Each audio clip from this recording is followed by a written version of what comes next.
Hey there, and welcome back to Sonic Safari, a channel featuring tales of record collecting. I am Marcus, your host, a Swedish hipster lost in the fog in San Francisco. So I already made a video about the list for this year's Record Store Day, but I couldn't stop thinking about it, and I'm not sure what the issue really was. So after having seen more videos about the subject, and especially seeing the prices for this year's releases, I realized that the issue wasn't the list itself. The consensus seemed to be that the list is actually very good this year, and I agree. There's a lot of very interesting releases. So why isn't this the day for me as a vinyl record nerd? Why am I not more excited? So I think really the question is Record Store Day a good thing for your local record store? Or put in a different way, has Record Store Day evolved at the same pace as the vinyl record collecting market? That's what I want to talk about today. So Record Store Day is celebrating 15 years in 2022, and the first one was created to celebrate and spread the word about the unique culture surrounding independently owned record stores. So how can you not get behind that idea? So I wanted to talk about that and get your thoughts around if RSD has evolved in the same way vinyl sales have evolved.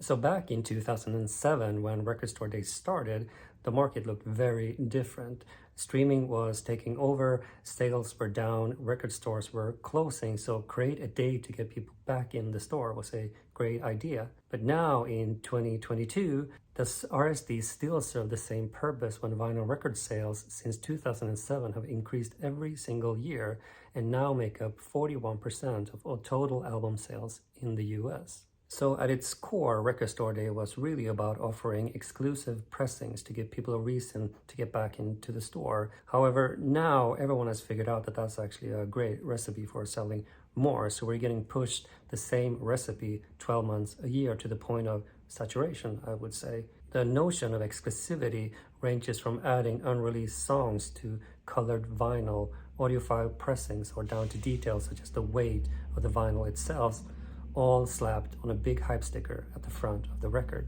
So if Record Store Day is no longer a unique source for finding exclusive pressings, and you combine that with the prices of this year's list, which at times are outrageous if you ask me, I wonder if we're really achieving getting more people to your local record store. What if Record Store Day is really turning into a day where the average record buyer stays away and it's more for the hardcore collector?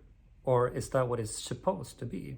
Let's talk about it. But before you do, please like and subscribe. It helps me more than you think. So let's start with colored vinyl, shall we?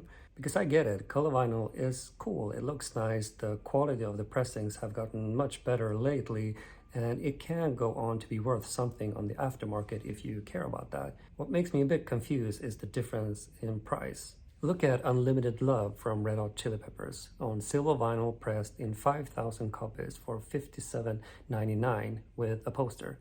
Just as an example, you can pre-order the same record at Acoustic Sound, a gatefold deluxe edition for $39.98, a difference of almost $20. So is it the color and the poster, I guess, worth that difference if the music is the same? Let's move on to Rolling Stones, More Hot Rocks, the 50th anniversary of glow-in-the-dark vinyl for $59.99, limited to 7,000 copies. This release already exists on vinyl and it's pretty easy to find, so the main difference is really the colored vinyl and that it's a new reissue. So does this drive new people to buy vinyl, or is it a release like this for the die-hard fans, considering the price? Nicki Minaj is releasing her mixtape Beam Me Up Scotty, limited to 3,000 copies on dragon fruit colored vinyl for the first time on vinyl at $59.99. So yes, I get it, first time on vinyl and on colored vinyl, but still $59.99. I thought I would never say this, but The Cure released the 40th anniversary release of Pornography, limited to 9,000 copies, makes more sense to me. And it is on a picture disc. I am not referring to the picture disc per se, but if nothing is really new, there is no need for the price to be over the moon, and this goes for $29.99. And then last but not least, the kings of reissues, the Black Puma self-titled in a 7-inch box sets with 2 bonus tracks for $99.99. First of all, this is a great soulful record. I love it. you should pick it up, but just not this version. There are tons of pressings of this, so this one is unfortunately a great example of when seeking exclusivity goes too far. This makes absolutely no sense to me, and again, this will not get the average buyer to buy more vinyl. Okay, so let's move on to live recordings, and I'm a bit split when it comes to live recordings, to be honest. On one side, it can be an amazing document, a way to experience an artist that is no longer playing live, and there are some live recordings that are just amazing and should be pressed on vinyl. But I can't help but feel that it's also the easiest way to create exclusive content, and they are a lot of the times pushed as first time ever on vinyl. But did anyone actually ask for it in the first place? A lot of these artists have already a bunch of live recordings, so do we actually need more? So Resonance Records always release something each record store day, and this year is no different. And trust me, they tick all the boxes. This is Mingus, the lost album from the mythical jazz club Ronnie Scott's, mastered by Bernie Grumman, pressed at RTI, available in 3,000 copy, but $87.99 for 3 records. And another jazz release, Chet Baker, live in Paris, the Radio France recordings, 1983 to 1984. Also 3 discs, limited to 2,500, mastered by Kevin Gray.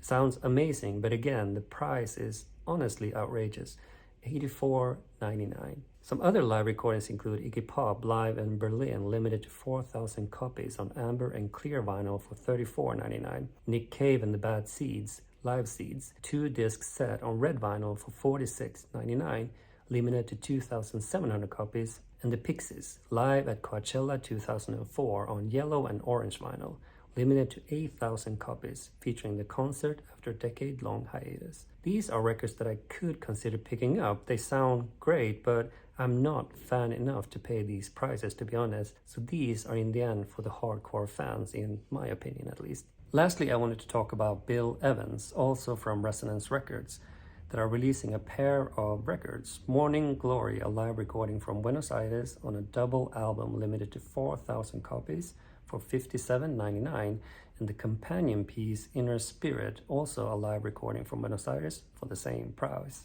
So don't get me wrong, I'm a big Bill Evans fan myself, and the Resonance records tend to sound amazing. It's just that there have been a lot of Bill Evans live recordings lately on Record Store Day, and I can't help but feel a bit saturated, and I'm just crazy for actually picking these up. I just feel like if you want these 4 live recordings, the Mingus, the Baker, and the 2 Bill Evans one, it will set you back just short of $300, and that just doesn't seem right to me. So I wanted to quickly talk about demos as well, as there are 2 releases on this year's list that take slightly different approaches. So demos on one side can be a really interesting kind of behind the scene look at how music that you already know evolved, but I can also feel that there was music that you weren't supposed to listen to in the first place while the artist was working on them, and sometimes it can be a bit repetitive of listening to versions of the same song over and over again. The first one is from The Doors, the LA Woman Sessions, limited to 11,000 copies, which at $89.99 sounds kind of crazy to me. These are 2.5 hours of outtakes. So I only assume that this is for the collector that wants everything Doors, and I guess there are enough of them to justify the run. A release that is more appealing to me is the Lou Reed, I'm So Free, on black vinyl and limited to 7,550 copies, which is a rare insight into such a legendary artist's very first recording session of his solo career, but in part also the price. For $24.99, it allows me to take a chance on a record, and that is one of my main points. It's getting more and more rare to have this opportunity due to the high prices. Okay, and lastly, I'm just gonna come out and say it. I'm the kind of person who think that 7 inches aren't really necessary. I know, I'm sorry. It's just that it's part the price. It's part that I kind of never play them, and also they tend to have just another version of the same song on the B side, so the setup isn't really for me. Blondie is releasing Sunday Girl, taken from Parallel Lines, on 2 7 inches, limited to 3,000 copies. So you get the original recording, a French version, a demo version, and a live recording for, yes, $27.99. That's the price for a double album to get 4 versions of the same song. Am I missing something?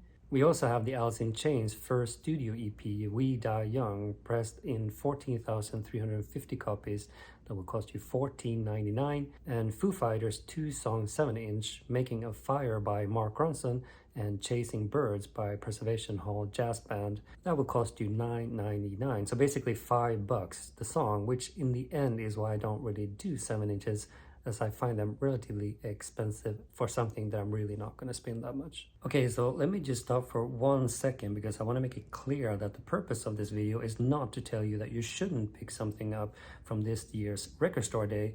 My point is, I wonder if there's something fundamentally wrong with Record Store Day when you have a vinyl nerd like myself hesitating to buy something, not because it's not high quality enough, but because of the price point. And I get it. If you want a high quality, you need to pay for it, but there has been so many examples of releases this year that are audiophile quality to a very reasonable price. So part of it, this is capitalizing on the vinyl market right now. And I guess the risk is that Record Store Day is moving away from being a celebration of the community and getting more people into the store and becoming more about the specialized collector that is willing to drop hundreds of dollars on a specific release. And maybe that's what Record Store Day is or should be. I'm not sure. What I do know is that we need our local record store, which also means that we need to get people into the stores, and I don't think that Record Store Day is actually achieving that right now. This is also why I like the notion of the indie store exclusives, because this is not tied to just 1 or 2 days a year.